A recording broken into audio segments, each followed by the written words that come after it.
ఇదైతే మంచూరియా చేసిన రెండో పాటు. ఇక బాల్స్ అన్నీ వేయించుకొని పక్కన పెట్టేసుకున్నారు. అదే కడాయిలో కొంచెం నూనె వేసుకొని చిన్నులపై తరుగాను ఉల్లిపాయలు వేసుకొని కొంచెం వేగనిచ్చుకొని దీంట్లోనే కొంచెం క్యాబేజీ కూడా వేశారు. అది కూడా వేగిన తర్వాత దీంట్లో కొంచెం అల్లం పేస్ట్, ఉప్పు, పసుపు వేసుకొని రెండు టమాటాలు అయితే మిక్సీ పట్టి వేసేసారు. వేసేసి కొంచెం మగ్గినాక దీంట్లో కొంచెం కారం అయితే వేశారు. వీళ్ళు చేయటమేమో కానీ తినడానికైతే బాగా టేస్ట్గా బాగానే ఉంది. ఇక దీంట్లో కొంచెం కారం వేసినాక ఒక గుడ్డ అయితే పగలగొట్టేశారండి. అసలు నాకు రాదు, ఎప్పుడు నేను చేయలేదు. వాళ్ళు నాన్న చేయటం తప్పితే నేను ఎప్పుడు చేయలేదు.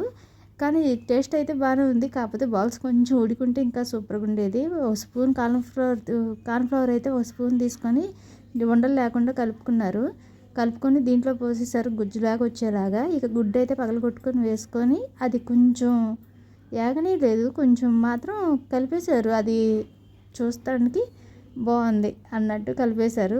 పర్లేదు, బాగానే ఉంది.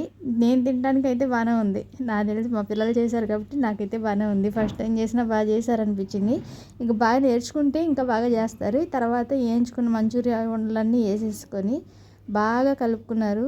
ఎలా కలిపారంటే అసలు ఉండకి పట్టింది మసాలా అన్నట్టు కలిపారు. కాకపోతే టేస్ట్ అయితే సూపర్గా ఉంది. మీరు మాత్రం నచ్చితే మాత్రం ట్రై చేయండి, నచ్చకపోతే మాత్రం అస్సలు ట్రై చేయొద్దు. కామెంట్ అయితే పిల్లలు చేశారు కాబట్టి కంపల్సరీగా కామెంట్ పెట్టండి. ఇక ఇలా చేసిన తర్వాత దీని మీద కొంచెం ధనియాల పొడి, కొంచెం కొత్తిమీర చల్లేసి ఇక ప్లేట్లో పెట్టేసి ఇక వాళ్ళే టేస్ట్ చేసి చూశారు. కానీ టేస్ట్ అయితే చాలా బాగుంది. వీడియో నచ్చితే మాత్రం కంపల్సరీగా లైక్ అండ్ సబ్స్క్రైబ్ చేసుకోండి. ఇది తినడానికైతే చాలా బాగుంది. నాకైతే బాగా నచ్చింది. ఎందుకంటే మా పిల్లలు చేశారు కాబట్టి నాకైతే నచ్చింది. మీకు ఎలా అనిపించిందో కంపల్సరీగా కామెంట్ పెట్టండి. Bye bye.